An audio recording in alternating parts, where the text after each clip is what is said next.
Il y a des gens, ils n'étudient rien, ils n'ont aucune connaissance ésotérique, et à 28, 29 ans, ils déclenchent une illumination soudaine. Ça, c'est l'éveil soudain. Et là, ces gens-là, ils font l'effet inverse. Ils vont vers l'ésotérisme après. Ils n'ont aucune connaissance, ils font une illumination et ça les plonge dans l'ésotérisme. Ensuite, il y a la voie graduelle, la voie de l'initiation. C'est la voie que je vous propose. Moi, j'ai fait un éveil soudain. Donc moi, je ne suis pas passé par une initiation, j'ai fait le cheminement inverse. J'ai fait un éveil soudain et je me suis mis dans une initiation. Là, je vous propose l'inverse, un éveil graduel, donc petit à petit. Et oui, effectivement, ça marche. Parce qu'au plus tu vas atteindre souvent, au début, tu vas rester 2-3 secondes en onde θ.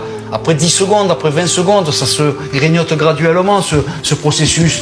Mais chaque fois que tu vas y aller 10, 15, 20 secondes, tu deviens co-créateur de ton karma individuel. Je l'ai dit en début de vidéo. Donc oui, un éveil graduel conduit aussi vers la syntonisation karmique. Le problème, c'est qu'un éveil graduel, tu peux pas dater combien de temps ça va prendre. Ça dépend de l'individu. Chez certains individus, en rentrant dans une voie ésotérique, au bout de 3, 4, 5 ans, ils vont déclencher une illumination profonde.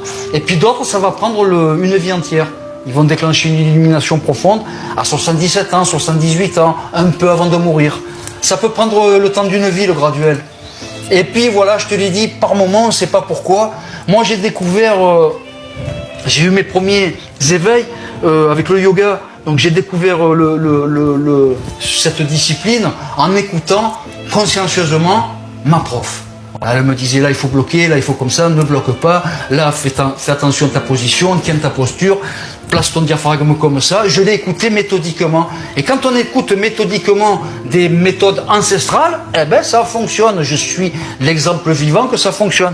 Par contre, à cette époque-là, moi j'étais incarcéré, je n'avais pas de bagage ésotérique ou philosophique ou quoi que ce soit.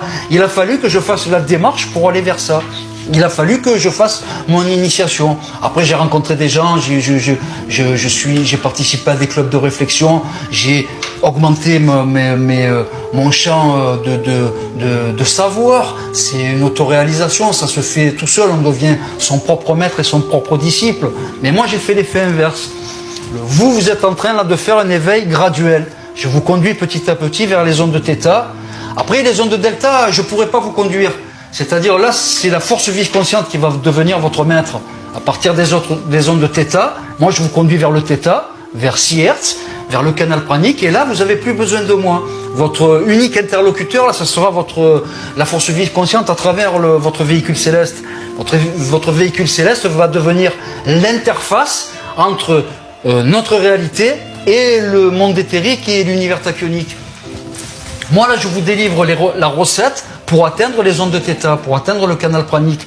Mais l'illumination, après, c'est un chemin qui se fait tout seul. Moi, je ne peux pas vous conduire vers les ondes delta, vers l'illumination. Après, ça sera à vous de vous débrouiller tout seul sur le canal pranique avec votre véhicule céleste. Et puis, votre pugnacité, votre sérénité, votre patience, votre foi. C'est une autoréalisation, c'est un cheminement, c'est un parcours personnel, c'est comme ça.